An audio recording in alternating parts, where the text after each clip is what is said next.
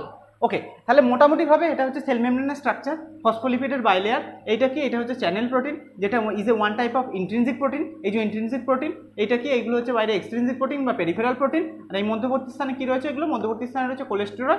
এই যে ছোট ছোট দানাদার অংশ যেগুলো প্রোটিনের সঙ্গে যুক্ত রয়েছে, কোনো কোনো ক্ষেত্রে সেটা লিপিডের সঙ্গে যুক্ত রয়েছে, সেগুলোকে কি, সেগুলো বলা হচ্ছে সুগার চেন বা সুগারের চেন আর কি। এবার হচ্ছে যে এই যে কোনটাকে কেন, এটাকে কেন আমি ইন্ট্রিনজিক প্রোটিন বললাম, এটাকে কেন আমরা পেরিফেরাল প্রোটিন বললাম, এই যে তাদের অবস্থানগত ভিত্তিতে তাদেরকে ইন্ট্রিনজিক প্রোটিন কেন বলা হয়, তাদেরকে পেরিফেরাল প্রোটিন কেন বলা হয়। ইন্ট্রিনজিক প্রোটিন বলার কারণ কি, ইন্ট্রিনজিক কথাটার মানে কি, কথাটার মানে হচ্ছে সেটা এর মধ্যে ইন্টারনাল, একে কোনোভাবেই বাইরে বের করা যাবে না বা এটাকে কোনোভাবে টেনে বাইরে বের করা যাবে না, অর্থাৎ এর বডির মধ্যে সেটা প্রথিত অবস্থায় রয়েছে। তার মানে কি, এটা ফসফোলিপিডের বাইলেয়ারের মধ্যে প্রথিত অবস্থায় রয়েছে, মানে হচ্ছে যে ইনসাইড ফসফোলিপিড বাইলেয়ার। এটা কি, ইনসাইড ফসফোলিপিড বাইলেয়ার। ফসফোলিপিড বাইলেয়ারের মধ্যে রয়েছে বলে এটাকে ইন্ট্রিনজিক প্রোটিন বলছে। পেরিফেরাল কেন বলছে,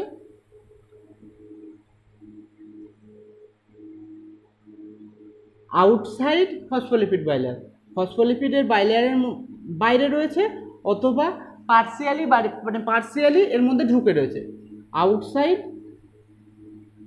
অথবা স্লাইডলি বাডিড বা স্লাইডলি ইনসাইড।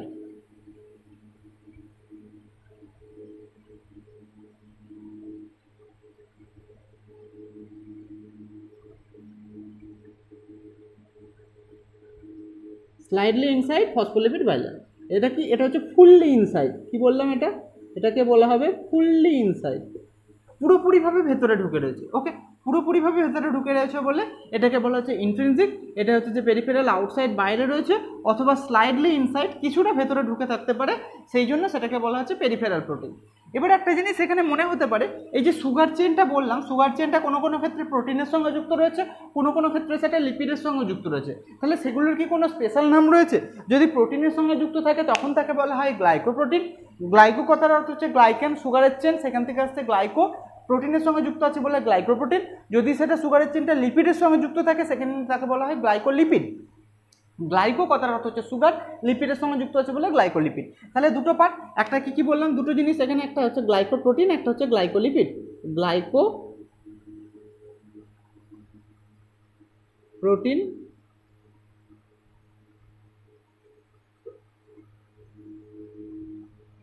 গ্লাইকোপ্রোটিন গ্লাইকোপ্রোটিন কি, সুগার চেন লিপিডের সঙ্গে, প্রোটিনের সঙ্গে যুক্ত রয়েছে। সুগার চেন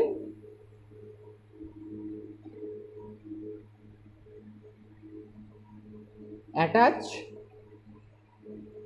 উইথ প্রোটিন, প্রোটিনের সঙ্গে যুক্ত রয়েছে। ওকে, আর একটা হচ্ছে কি, গ্লাইকোলিপিড।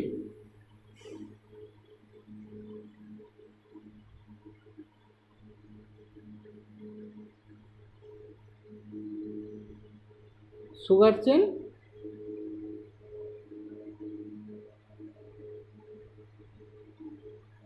অ্যাটাচ উইথ, কার সঙ্গে থাকবে, লিপিডের সঙ্গে, অবভিয়াসলি লিপিডের সঙ্গে যুক্ত থাকবে। ওকে, ঠিক আছে, এটা হলো গ্লাইকোলিপিড, এটা হচ্ছে গ্লাইকোপ্রোটিন।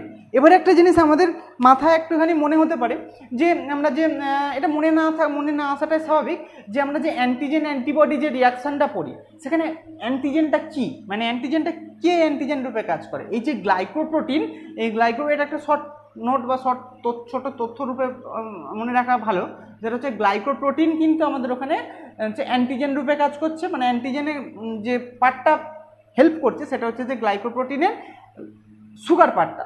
গ্লাইকোপ্রোটিনের যে সুগার পার্টটা, গ্লাইকোপ্রোটিন মেনলি আমাদের অ্যান্টিজেন অ্যান্টিবডি ওই রিয়াকশানে গ্লাইকোপ্রোটিন হেল্প করছে, যার মধ্যে সুগার চেনটা, এর মধ্যে থাকা যে গ্লাইকোপ্রোটিনের মধ্যে থাকা যে সুগার চেনটা, সেটা অ্যান্টিজেন হিসেবে কাজ করছে। এটা মোটামুটিভাবে একটা মনে রাখার, ঠিক আছে, ওটা অত না মনে রাখলেও চলবে। এবার একটা জিনিস মনে হতে পারে, সেটা হচ্ছে যে এই যে ইন্ট্রিনজিক প্রোটিনের মধ্যে যে চ্যানেল প্রোটিনের কাজ কি, সেটা আমরা কোথায় পড়বো, ট্রান্সপোর্টে পড়বো।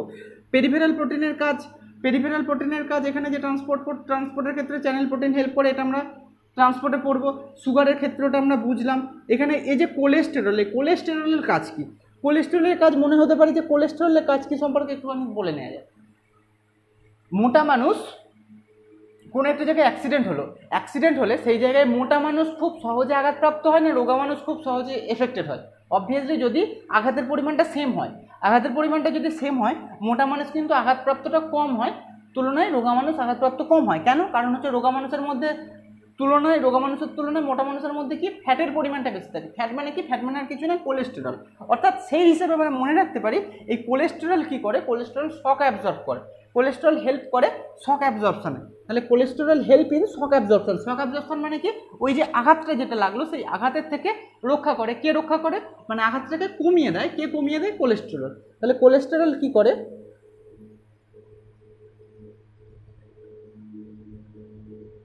হেল্প ইন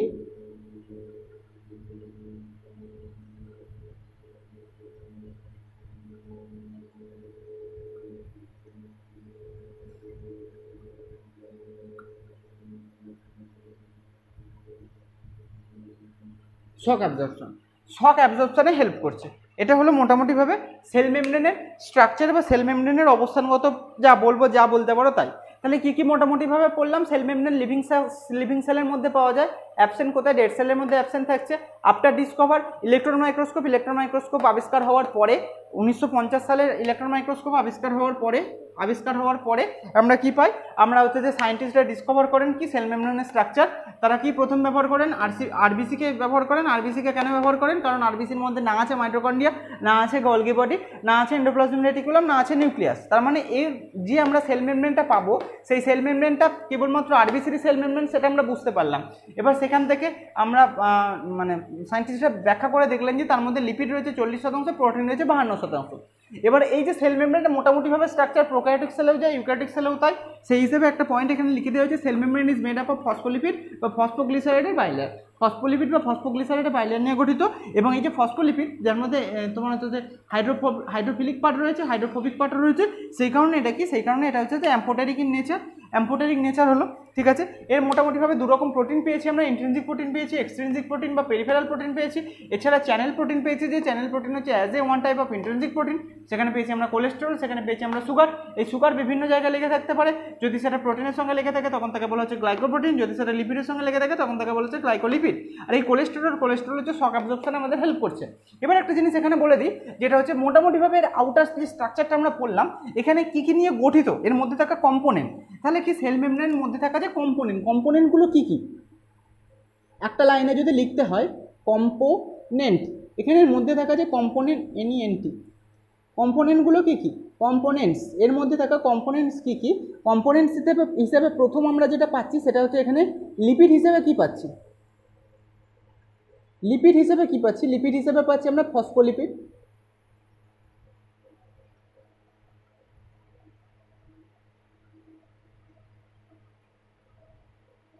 আর কি পাচ্ছি? কোলেস্টেরল পাচ্ছি।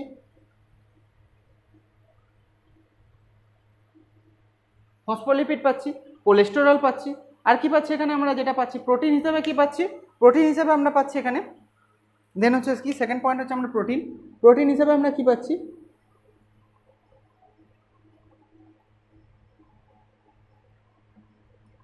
প্রোটিন হিসেবে পাচ্ছি আমরা হচ্ছে যে পেরিফেরাল প্রোটিন পাচ্ছি। আর কি পাচ্ছি? ইন্ট্রিনজিক প্রোটিন পাচ্ছি।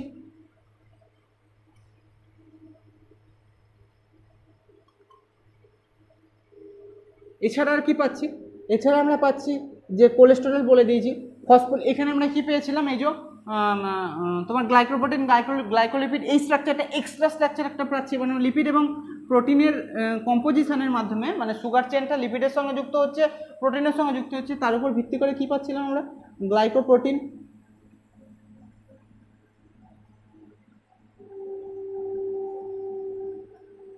গ্লাইকোলিপিড।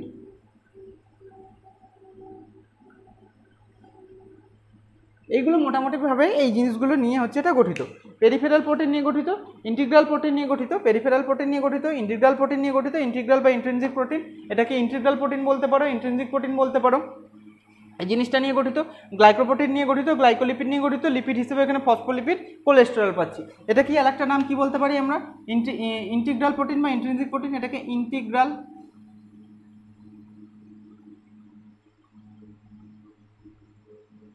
এটাকে ইন্টিগ্রাল বা ইন্ট্রিনসিক প্রোটিন বলতে পারি। ওকে, ঠিক তেমনভাবে এটাকে পেরিফেরাল বা এক্সট্রিনসিক প্রোটিন বলতে পারি। ঠিক আছে, এবার এইভাবে নিয়ে গঠিত ইন্ট্রিনসিক প্রোটিন বা ইন্টিগ্রাল প্রোটিন, যাই হোক। ঠিক আছে, এটা হলো মোটামুটিভাবে সেল মেমব্রেনের structure. Cell membrane all living সেলে পাওয়া যায়, ডেড সেলে পাওয়া যায় না। তাদের ভেতরে স্ট্রাকচার বললাম, তাদের ভিতরে কী কী প্রোটিন পাওয়া যায় বলেছি। গ্লাইকোপ্রোটিন, গ্লাইকোলিপিড একটা স্পেশাল স্ট্রাকচার, এখানে কোলেস্ট্রল শক অ্যাবজর্পশনে হেল্প করে বলেছি। এইটা হচ্ছে তাদের মেনলি জিস্ট কম্পোজিশন, তাদের কী কী কম্পোনেন্ট নিয়ে গঠিত, এটা হচ্ছে তাদের জিস্ট। এটা এবার যেটা পড়বো সেটা হচ্ছে দেখি এর ফাংশন কি, এটা কিভাবে কি কাজ করে, মানে সেল মেমব্রেনের কাজ কি, সেল মেমব্রেন কী কী কাজে আমাদের হেল্প করে, সেইটা নিয়ে মোটামুটিভাবে সেল মেমব্রেনের মোটামুটি স্ট্রাকচার, তবে সেল মেমব্রেনের কাজ দিয়ে, সেল মেমব্রেনের ফাংশন দিয়ে, সেল মেমব্রেনের ফাংশন সম্পর্কে এখানে আলোচনা করি। হোয়াট ইজ সেল মেমব্রেনের ফাংশন?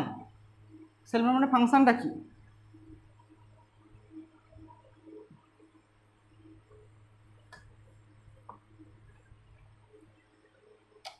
সেল মেমব্রেনের কি, সেল মেমব্রেন আমরা কি পড়বো, সেল মেমব্রেন আমরা পড়বো ফাংশন।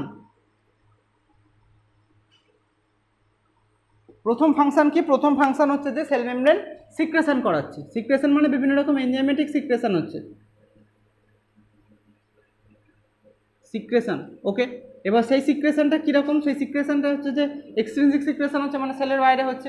এবার একটা জিনিস হচ্ছে কি, সেই যে ফ্যাগোসাইটোসিস পিনোসাইটোসিস পদ্ধতিতে সে যে খাবারটা এনগাল্প করছে, অর্থাৎ এন্ডোসাইটোসিস যে প্রসেসটা, ফ্যাগোসাইটোসিস এবং পিনোসাইটোসিস প্রসেসের মাধ্যমে সে গ্রহণ করছে, সেটার নাম কি? সেটার একটা কমন নাম হচ্ছে এন্ডোসাইটোসিস।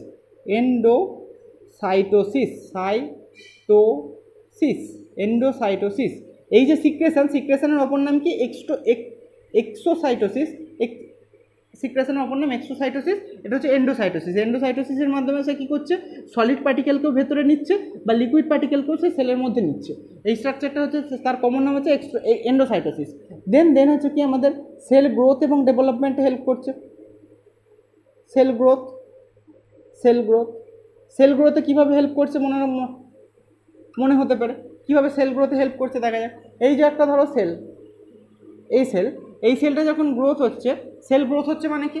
সেল গ্রোথ হচ্ছে মানে সেলটা বড় হচ্ছে। এই সেল বড় হলো, এই সেল যখন বড় হলো, তাহলে এই যে সেলটা, তো সেলের সাইজ বাড়লো মানে সেল মেমব্রেন তো এইভাবে বৃদ্ধি পেলো, এখানে সেল মেমব্রেন বৃদ্ধি পেলো, তো প্রত্যেক দিকে তো সেল মেমব্রেন বৃদ্ধি পাচ্ছে, তাহলে এই সেল মেমব্রেনে সেল গ্রোথে হেল্প করছে না? অবভিয়াসলি সেল গ্রোথে হেল্প করছে। তারপরে কি সেল গ্রোথ হলো, সেল ডিভিশন। নেক্সট হচ্ছে কি আমাদের সেল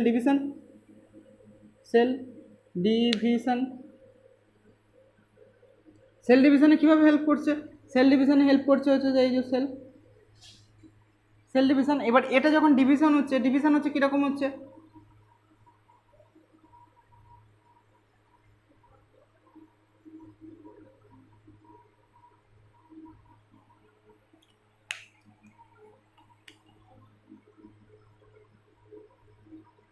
এখান থেকে সেলগুলো কুঁচকে গেল, সেল কুঁচকে গিয়ে পরবর্তী স্টেজে গিয়ে কী হচ্ছে? পরবর্তী স্টেজে গিয়ে দুটো সেল আলাদা হয়ে গেল,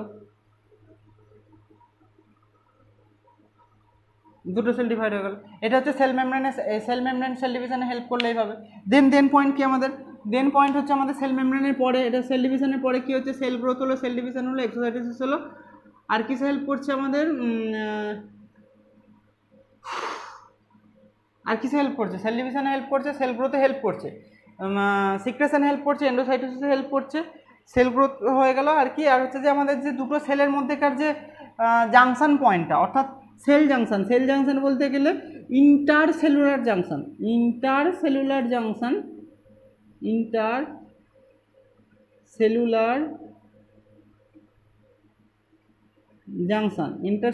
জাংশন ফর্মেশনেও হেল্প করছে। ইন্টারসেলুলার জাংশন ফর্মেশন কীভাবে হচ্ছে? ধরা যাক এই একটা সেল,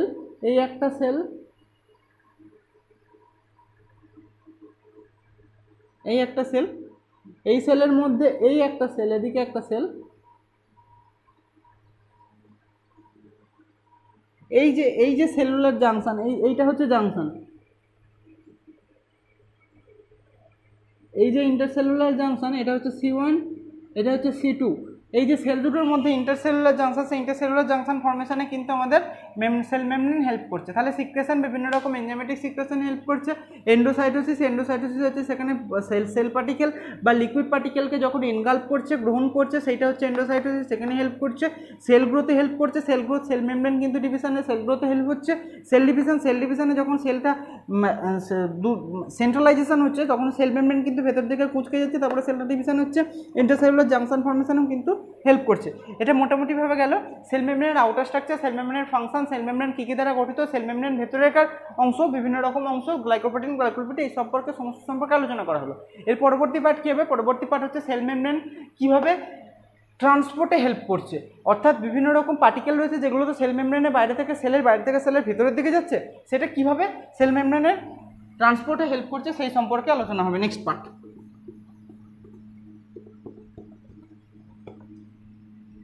সেটা আবার দুটো ভাগে ভাগ করা হয়, একটা হচ্ছে বাল্ক ট্রান্সপোর্ট, একটা হচ্ছে আমাদের স্পেসিফিক ট্রান্সপোর্ট।